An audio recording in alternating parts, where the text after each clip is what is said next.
welcome to those joining us online. Welcome to the February meeting of the Corangamite Shire Council. Can we stand for the prayer, please?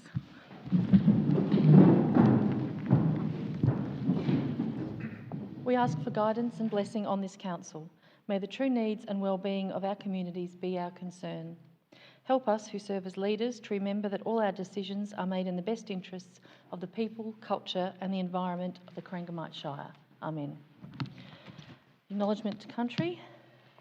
We acknowledge the traditional owners of the land around Corangamite Shire, the Eastern Maar and Wadawurrung people. We pay our respects to all Aboriginal elders and peoples past and present. Thank you, councillors.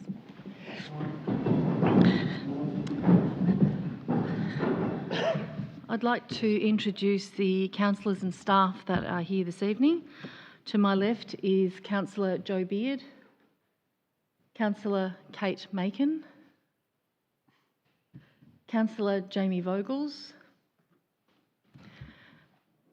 Councillor Nick Cole, Councillor Geraldine Kennedy, Councillor Laurie Hickey, our CEO, Mr. Andrew Mason, our Director for Corporate and Community Services, Mr. David Ray, the Director of Works and Services, Ms. Brooke Love, and the Director of Sustainable Development, Ms. Justine Linley. Now, councillors. Mr. CEO, we have no apologies this evening. Do we have any declarations of conflict of interest?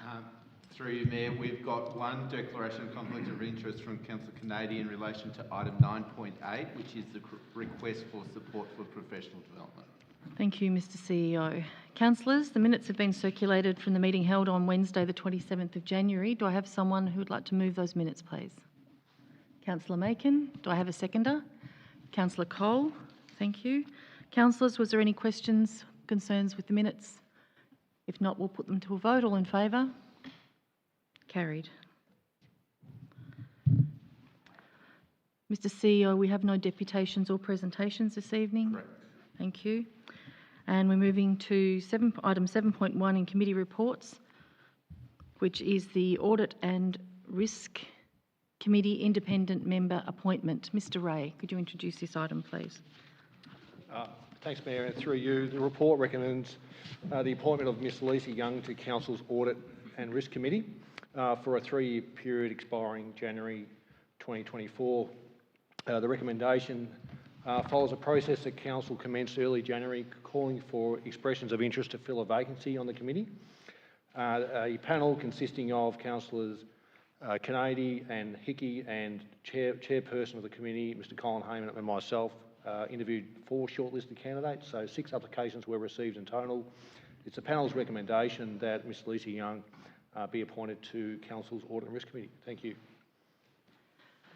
Thank you, Mr. Ray. Councillors, there's a recommendation. Someone like to move the recommendation? Councillor Hickey and a seconder? Councillor Kennedy. Councillor Hickey, would you like to speak to this item, please? Thank you very much, Mayor. Yes, I've got no hesitation in recommending this candidate, but I'd also like to congratulate the level of the other candidates who stood for the position. It was very, very high quality, and I'm very proud of the calibre of people we have living in the community. So I've no hesitation in recommending this. Thank you, Councillor Hickey. Councillor Kennedy, did you have anything further to add? Thank you, Madam Mayor, and through you, yes, I agree with Mr.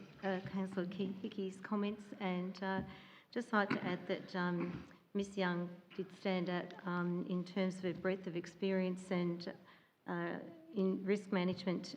Her experience is very current and very high level, and I think she's got a great forward-thinking mindset that'll really benefit the Audit and Risk Committee. So very pleased to welcome her on board.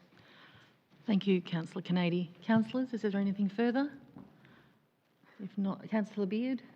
Yes, and through you, Madam Mayor, I just think following the resignation, obviously, of Mr. Matt Macon from the Audit and Risk Committee, I think we need to pay our thank you to him following that happening in December of 2020. So thank you to Matt for his service on what we see as a very crucial level of integrity here at Corangamite Shire. So thank you to Matt. Thank you, Councillor Beard. Anything further, councillors? Put it to the vote. All in favour? Carried. Item 7.2 is the Eckland and Berrybank Hall Committee membership. Ms Love, could you introduce this item, please? Councillors, both the Eckland and Berrybank Community Asset Committees have been established and appointed to manage their facilities in accordance with the Local Government Act 2020.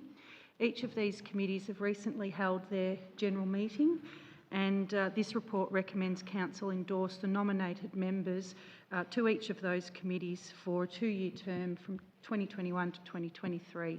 The recommendation is before you. Thank you, Ms Love. Councillors, there's a recommendation. Someone like to move the recommendation, please? Councillor Macon. Do I have a seconder? Councillor Cole. Councillor Macon. Thank you, and through you, Madam Mayor. Firstly, I'd like to thank all the committee members of the Berrybank and Eckland Halls. Without your commitment and passion, these halls would not be where they are today. It has been a very challenging 12 months, but you have all continued to provide a service to the community that is well and truly to the standard of council. These halls are the lifeblood of the communities, and without them we wouldn't have the social connections, which we all know play a very important part of our lives. With many of the committee members remaining relatively unchanged, each should be acknowledged for their continued effort and commitment to managing and operating the facilities. I would also like to thank all the outgoing committee members for their hard work and dedications you have each given to each of these halls respectively. Volunteers are very important people, and without them we wouldn't have these great venues. So I have no hesitation in supporting this recommendation to appoint the tabled members to the Berrybank and Eckland Halls Committee. Thank you, Madam Mayor. Thank you, Councillor Macon. Councillor Cole, did you have something you'd like to add?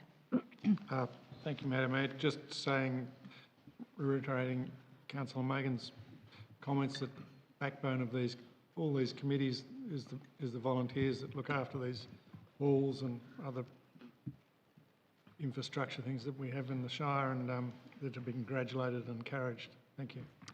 Thank you, Councillor Cole. Is there anything further, councillors? I'll put the motion to the vote. All in favour? Carried. We have no planning reports this evening, so we'll move to officers' reports. Item 9.1 is the council plan performance update from July to December 2020. Mr Mason. Thank you, and through you, Madam Mayor. This report is largely procedural in nature and is required to ensure that we achieve compliance with the Local Government Act and its regulations. The report provides lots of detail in the attachments, but generally my summary would be that Council's making good progress in the implementation of both the Council Plan and the Annual Action Plan, noting that quite a few of the indicators and actions will get finished as we come into the end of the year. So the recommendation is that Council accept the report. Thank you, Mr Mason. Councillors, do I have a mover of the motion, please? Thank you, Councillor Vogels. Do I have a seconder? Councillor Hickey. Councillor Vogels, would you like to speak to this item, please? Thank you, Madam Mayor. We've got 14% completed, 14 completed out of 50, 34 in progress, 1 not yet started, and 1 deferred or unfunded, which is pretty damn good. The Port Campbell streetscape is not yet started, but we're advocating pretty hard, and we've got good support from the community and government to get this underway, so hopefully it'll move up into the in progress very soon. Thank you. Thank you, Councillor Vogels. Councillor Hickey. Nothing, Mayor. I just support what Councillor Vogels is saying, that progress is very, very well, and I'm happy to second this motion. Thank you very much. Councillors, further comments? I'll put it to the vote. All in favour? Carried. Item 9.2, Local Government Performance Indicators Report for 6 months, period ending 31st of December 2020. Mr Ray. Mayor, thank you, and through you. The report recommends that Council effectively note the half-yearly results for the legislative performance reporting indicators. The report is presented to Council in accordance with the requirements of the planning and reporting regulations. Notwithstanding the impacts of COVID-19 during the year, the The indicator results for the 6 months are generally comparable to previous periods. So the full year results will be included as part of the 2021 annual report, and some of those results will be subject to audit. So the indicators are across a range of services, and there are a range of governance indicators as well. So it's just that Council this evening note those results. Thanks, Mayor. Thank you, Mr Ray. Councillors, someone like to move the recommendation? Thank you, Councillor Kennedy. Do I have a seconder? Councillor Cole, thank you. Councillor Kennedy. Thank you, Madam Mayor, and through you. Yes, it's pleasing to see that despite the challenges presented by COVID-19, that we are still on par with the results for the half for those of the previous year. We all understand the necessity for transparency and accountability, and this report provides for the objectives of the LGPRF and the monitoring and benchmarking needed to assist effective local government performance. It can highlight indicators requiring improvement and equally those that are performing strongly.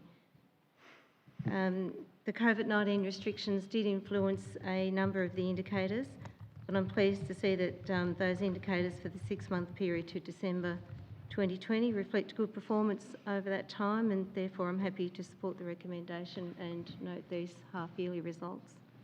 Thank you, Councillor Kennedy. Councillor Cole, did you have anything further you'd like to add? Thank you, Mayor. Nothing further to add. Thank you.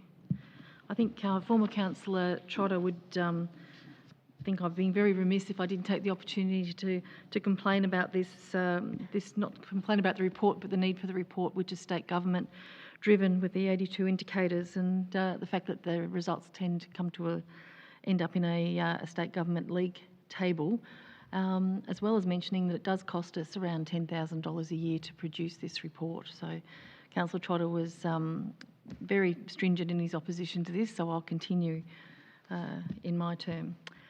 Councillors, if there's anything further, we'll put it to a vote. All those in favour? Carried. Item 9.3 is the Corporate Risk Register Strategic Risk Report. Mr Ray. Thanks, Mayor. Through you, another requirement under the Act is for Council to receive a report on strategic risks every 6 months. And so this evening is for Council to note Council's risk profile and receive the report up until the end of December of 2020.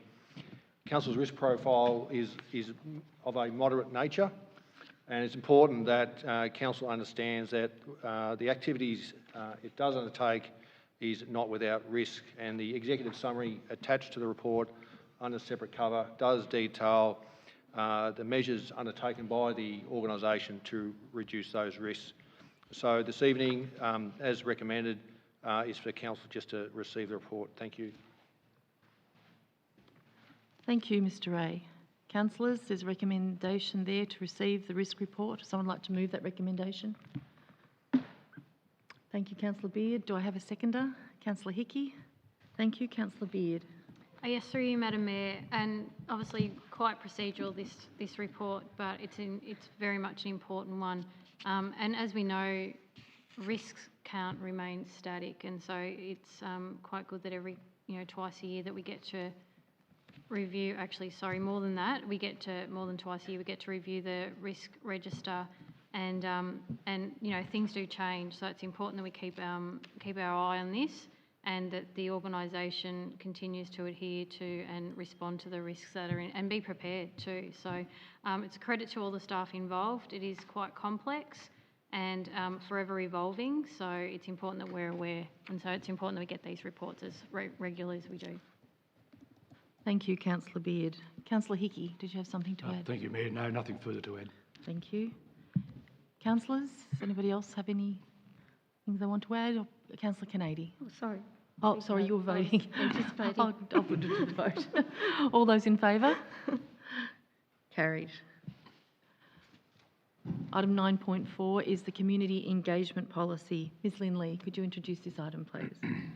Thank you, Madam Mayor. This report recommends that Council adopt a revised community engagement policy as required by the new Local Government Act 2020.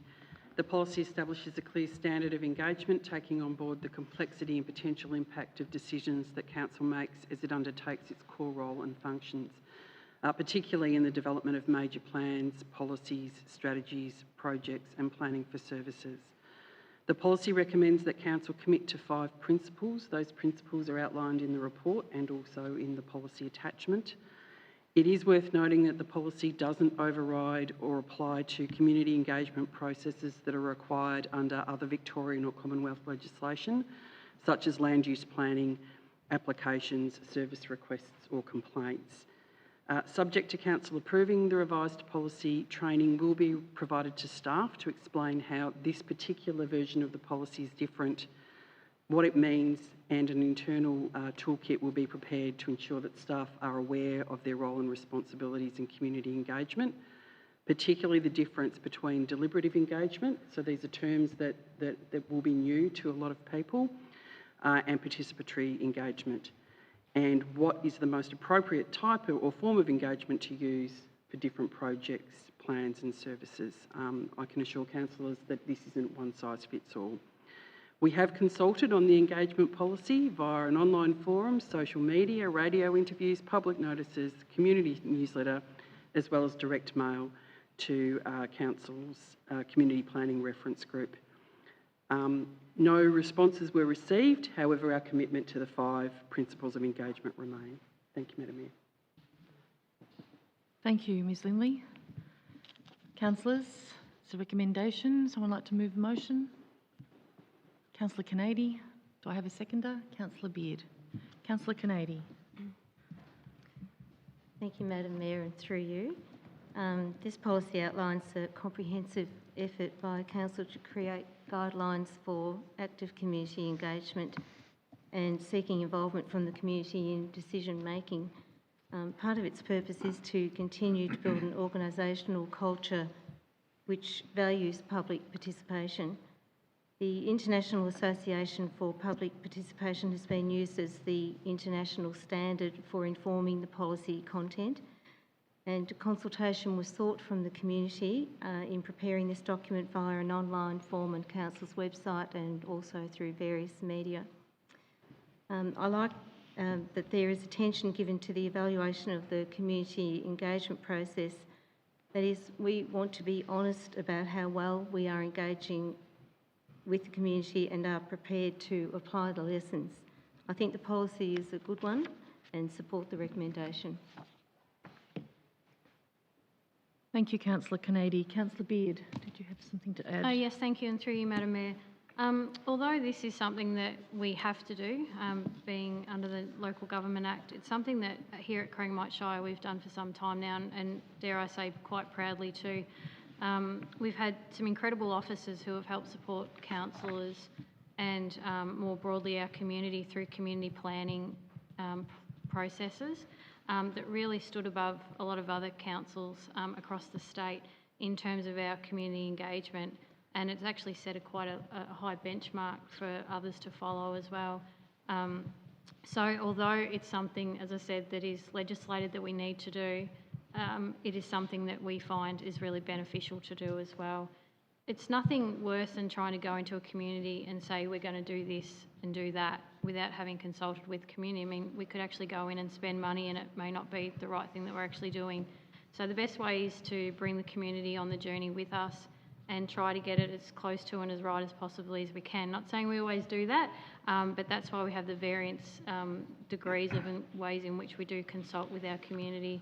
The 5 words that obviously are in the report, and thank you, Ms Lindley, for the distinct, recollection of that report. It was really interesting to listen to. But the inform, consult, involve, collaborate and empower, they're all really strong words, but it gives us that flexibility in how we, as I said, bring those communities on the journey with us when we go into either do certain projects or decide on where our finances need to be spent within the municipality. And a good example I would say now would be the Cobden streetscape, which we're about to undertake, and the different levels of engagement we had to do that during COVID. We would normally turn up to an on-site with our community and ask for face-to-face feedback where we weren't able to do that. So we evolved into a COVID world and had online feedback, submissions. It really has been different, but the way in which we've got our policy written the way it is, it enables us to have that flexibility. So at the end of the day, we'll hopefully still get the same outcomes and the community still being able to be part of that process, but at least we've been able to still bring them in informing that part of that decision making.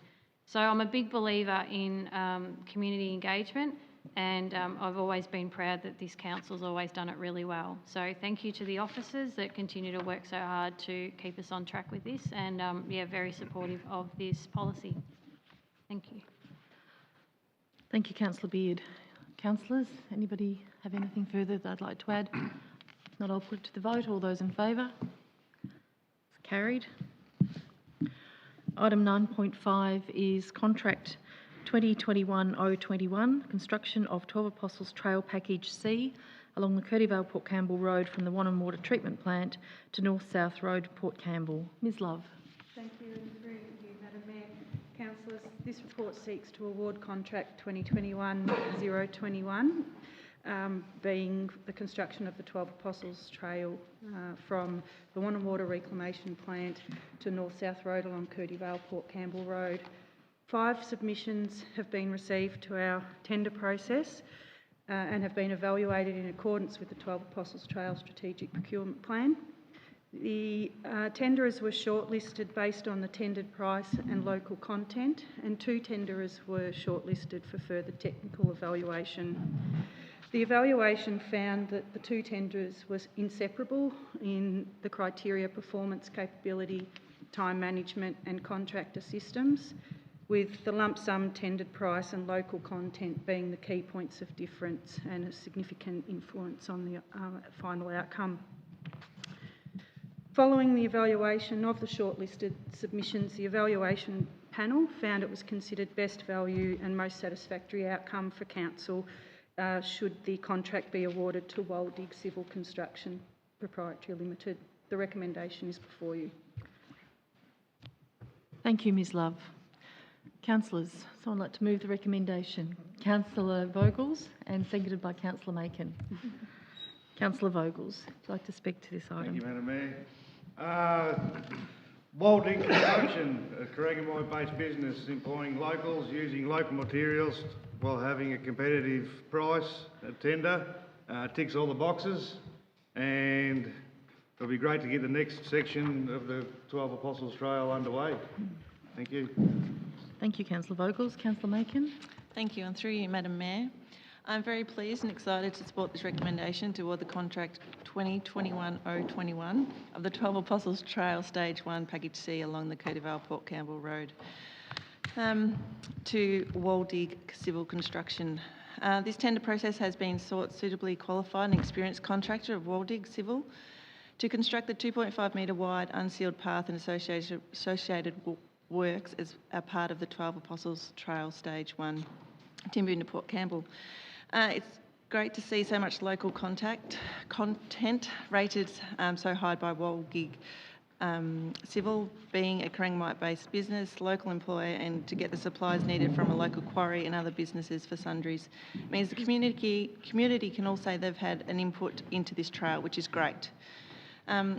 Also, by awarding this contract means we're getting another step closer to this project being completed, which is I'm very excited for the community. So thank you, and through you, Madam Mayor. Thank you, Councillor Macon. Councillors, further comments on this item? Put it to the vote. All in favour? Carried. Item 9.6 is Mockridge Park redevelopment proposal. Ms Love. Thank you, and through you, Madam Mayor. Councillors, as a part of the State Government's Community Sports Infrastructure Stimulus Program Round 2, Council has been invited to resubmit an application for the redevelopment of Mockridge Park. Mockridge Park on Thornton Street, Camperdown is Crown land owned and vested in Council. Council's long-term financial plan identified an upgrade to Mockridge Park facilities to provide a recreation and sporting hub in Camperdown that would accommodate sports of hockey, soccer and cycling. The project is contingent upon state government funding and would not proceed without it. So this paper seeks council support of the project and resubmission of the application. The recommendation is before you. Thank you, Ms Love. Councillors, there's a recommendation. Someone like to move a motion? Councillor Macon. Do I have a seconder? Councillor Cole. Councillor Macon. Thank you, and through you, Madam Mayor. I'm very happy to support this recommendation of the submission of Mockridge Park redevelopment to round 2 of the Community Sports Infrastructure Stimulus Program. After a fair bit of consultation done with the community, there was lots of positive feedback for this project. With a strong cycling community, especially in the juniors, it would be great to give them an opportunity to train and race within a safe environment, and also give the opportunity for people who aren't confident riding on the road somewhere safe to participate in this sport. With the proposed redevelopment of the hockey surface to synthetic, this will help our hockey players to be more competitive and also help the kids train, play and develop their skills in their own backyard instead of travelling down the road. Also, with this redevelopment, it could be the opportunity for this to be a venue of a place to become a host premier events, not just for the 3 user groups, but for other groups to hold their functions. Therefore, getting more people to the Shire and encourage them to stay and explore within the region. So I'm more than happy to support this recommendation to put a submission back in for round 2. Thank you, Madam Mayor. Thank you, Councillor Macon. Councillor Cole. Thank you, Madam Mayor. I'm very happy to see the Thornton Oval being rebuilt, now called Mockridge Park. And the good thing about it is it's going to be a multi-purpose venue with other functions held in other sports, not just one sport. So I'm a big believer in multi-purpose venues, and I think it's to be applauded and congratulated. Thank you. Thank you, Councillor Cole. Councillors, are there any further comments? Councillor Beard.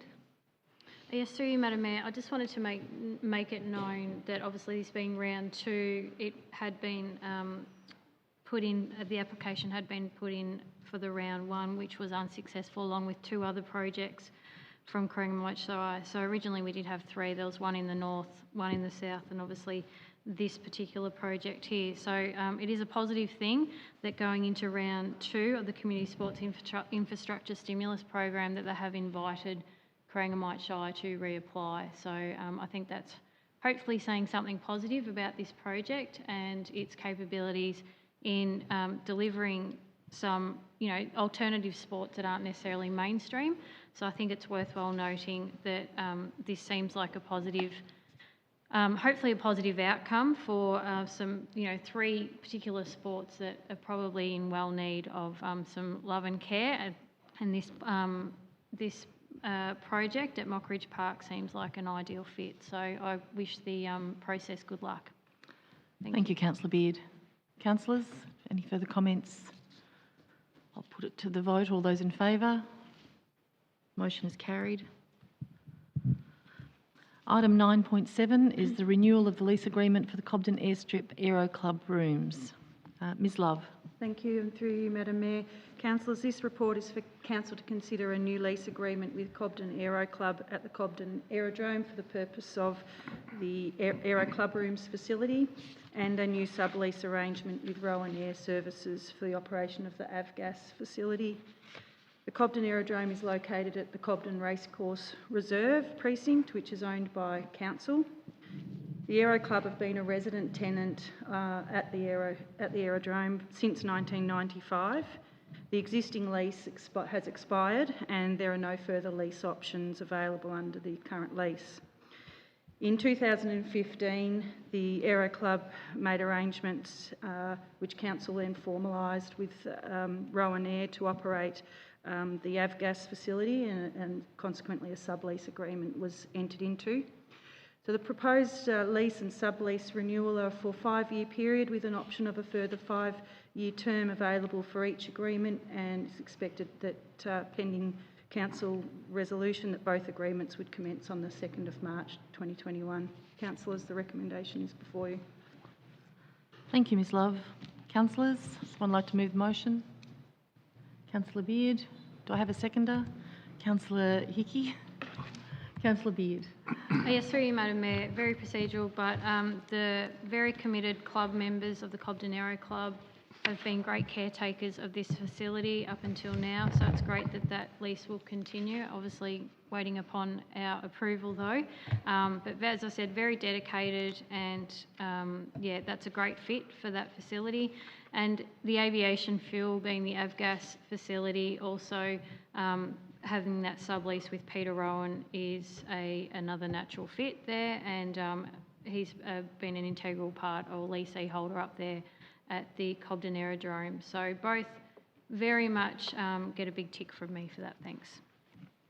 Thank you, Councillor Beard. Councillor Hickey? Thank you, Mayor. Yes, I'm delighted to support this. The airstrip at Cobden is a very, very highly regarded community asset. Has been managed particularly well, and so I congratulate the lessees for applying again, and hopefully we can see our way clear to support this, councillors. Thank you, Councillor Hickey. Councillors, is there anything further? Put to vote, all in favour? Motion's carried. Item 9.8 is request for support for councillor professional development. Councillor Kennedy, you've got a conflict of interest. I'll ask you to leave the chamber, thanks.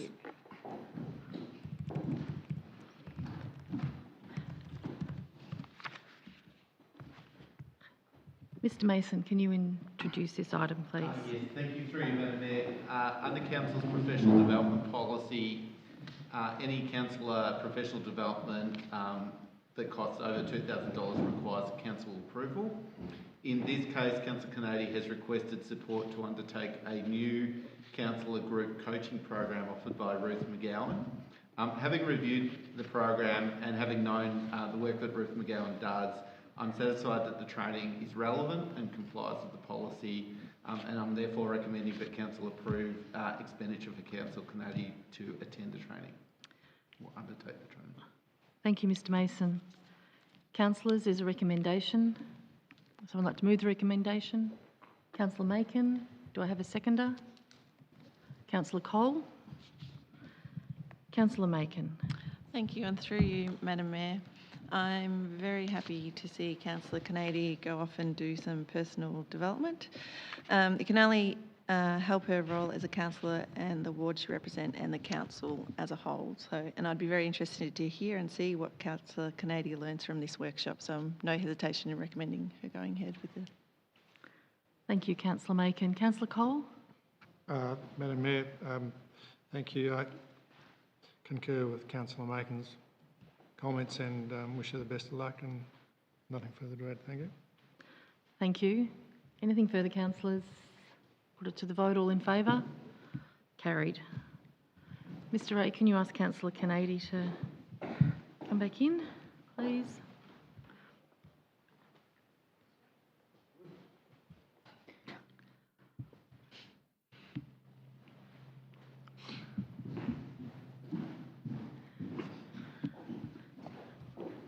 Councillors, move on to item 9.9, which is the quick response grants allocation for February 2021. Ms Lindley, please. Thank you, Madam Mayor. This report is to consider the February 2021 allocation of funds as part of the Quick Response Grants program. The program supports instances of community need that are not readily able to be considered under other grant programs operated by Council. Applications for quick response grants are considered as they are received and are assessed against criteria including eligibility, alignment with the council plan, benefit to the community and eligible expenditure. The annual budget allocation for the program is $17,500. Madam Mayor and councillors, officers have received applications from the Terang Squash Club for roof repairs to the squash courts, from the Derrinellum Lismore History Group for signage, and from the Camperdown Bridge Club for computer equipment. The officer's recommendation is before you. Thank you, Ms Lindley. Councillors, recommendation to support those three organisations with a quick response grant. Someone like to move that, please? Councillor Kennedy, thank you. Do I have a seconder? Councillor Cole. Thank you. Councillor Kennedy. Thank you, Madam Mayor, and through you. These quick response grants, we all love them. I think they're just fantastic for our communities and community groups. It's good to see the applications continue to come in because there's such a great help to enable these groups to continue their activities and source necessary funds quickly to apply to necessary upgrades and facility repairs. The applications in front of us all meet the criteria, and I'm more than happy to support these, the allocation of these grants. Thank you. Councillor Cole, did you have something further to add? Thank you, Madam Mayor. Nothing further to add. Thank you. Thank you, councillors. If there's nothing further, we'll put the motion to the vote. All those in favour? Carried. Councillors, we now move on to other business. Does any councillor have any other business they wish to raise? Councillor Vogels. Thank you, and through you, Madam Mayor. I would like to raise the waste and resource recovery determinations the Victorian Government's through the EPA is putting up at the moment.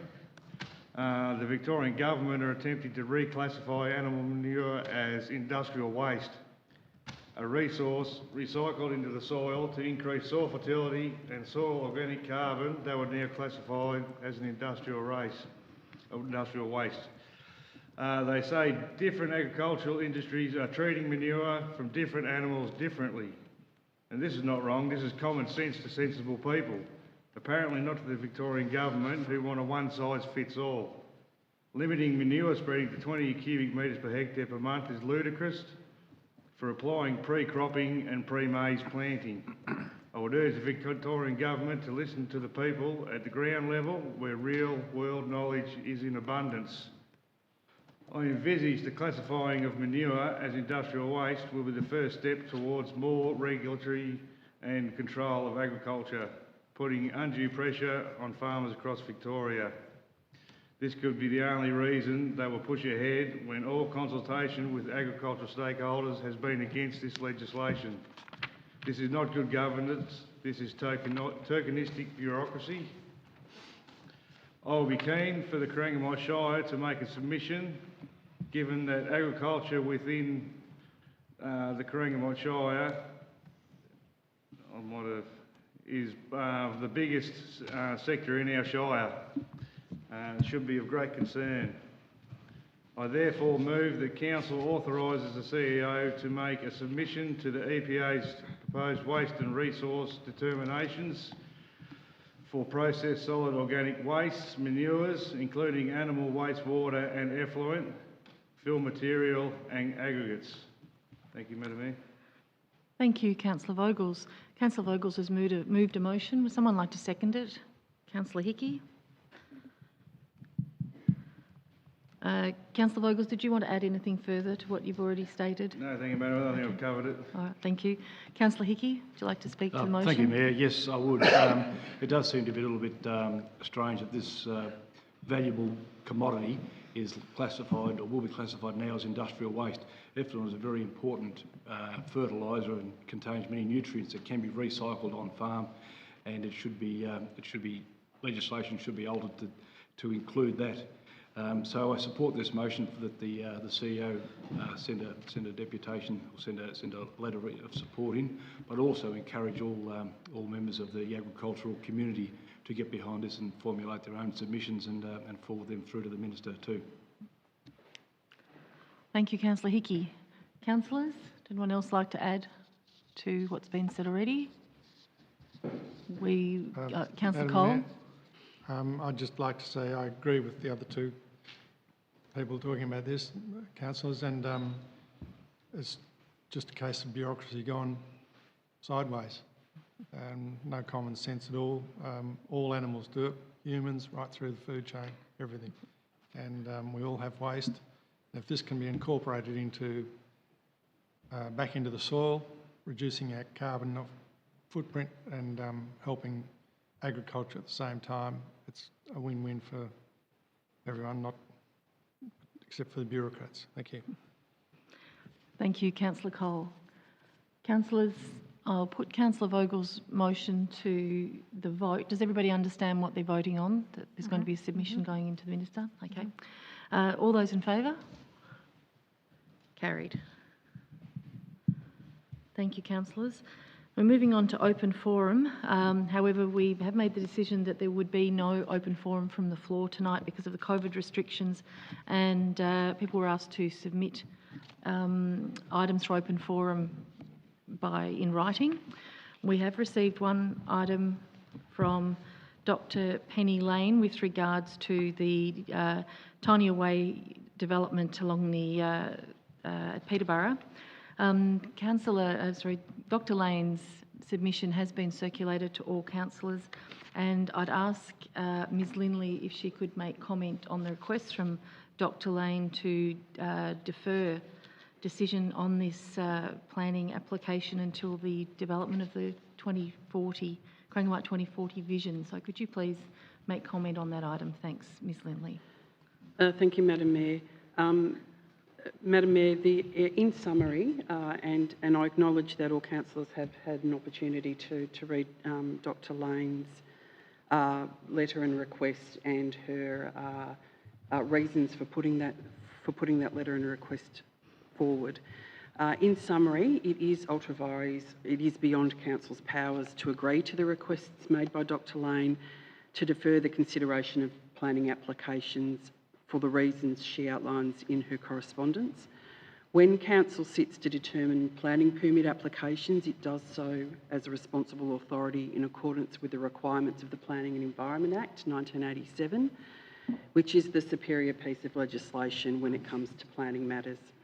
The community vision is not a land use planning strategy or an instrument, and while it is extremely important, as councillors have already acknowledged through the community engagement policy this evening, it is required under the Local Government Act, it will have no legal standing in terms of land use planning and doesn't or will not form any part of the assessment process for permit applications or development proposals.